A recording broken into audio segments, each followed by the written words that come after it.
आगे बढ़ते हैं। इसराइल के फलस्तीनियों पर जारी इतनारुकी सियोनी फौज ने एक दिन में 100 फलस्तीनियों को शहीद कर दिया। रफा में रिहायशी इमारतों पर बमबारी से 50 अफराद शहीद हो गए। मुतादिद फलस्तीनी मलबे तले दब गए। जख्मी अलक्सा अस्पताल मुंतकिल। जबालिया में पनाह गजीन कैंप पर हमले में 13 फलस्तीनी शहीद हो गए।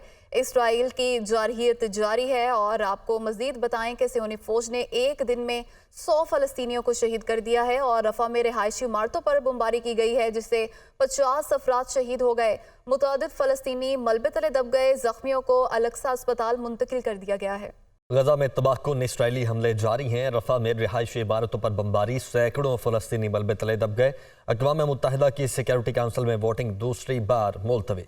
इसराइल गजा में एक और आर्जी जंगबंदी पर आमादा हो गया है। इसराइली सदर का कहना है कि वो यरगमालियों की रिहाई के लिए गजा में इंसानी बुनियादों पर एक और वक्फा चाहते हैं। गजा में सियोनी फोर्सेस की वहशियाना बमबारी, जमीनी और फजाई हमले, शोहदा की तादाद में इजाफा, गजाई किल्लत कहत की सूरत इख्तियार कर गई। निहत्ते फलस्तीनियों पर जमीन तंग कर दी गई। अमरीका की जानिब से तीसरी बार वीटो का खदशा। आलमी मीडिया के मुताबिक अक़वाम मुत्तहिदा में गजा को इमदाद की फराहमी और जंगबंदी से मुतालिक करारदाद पर वोटिंग मुअख्खर कर दी गई। अमरीका का कहना है कि गजा में मुकम्मल जंगबंदी का फायदा हमास को होगा। सिक्योरिटी काउंसिल की करारदाद पर वोटिंग आज होने का इम्कान है। इसराइल गजा में फिर आर्जी जंगबंदी पर आमादा हो गया। इसराइली सदर का कहना है कि हम यरगमालियों की रिहाई के लिए गजा में इंसानी बुनियादों पर एक और वक्फा चाहते हैं। दूसरी जानिब कतर और मिस्र की जानिब से गजा में नई जंगबंदी की कोशिशें भी जारी हैं। इसराइल और हमास दोनों ही जंगबंदी और यरगमालियों की रिहाई के लिए तैयार हैं। मिस्री हुकाम का दावा। नए सीज फायर पर बातचीत के लिए कतरी और इसराइली हुकाम की मुतादिद मुलाकातें और राब्ते हो चुके। हमास का वफ्द सीज फायर के लिए जल्द मिस्र जाएगा। गजा में छठे रोज भी फोन और इंटरनेट की बंदिश जारी है। फलस्तीनियों के दुनिया से राब्ते कट चुके।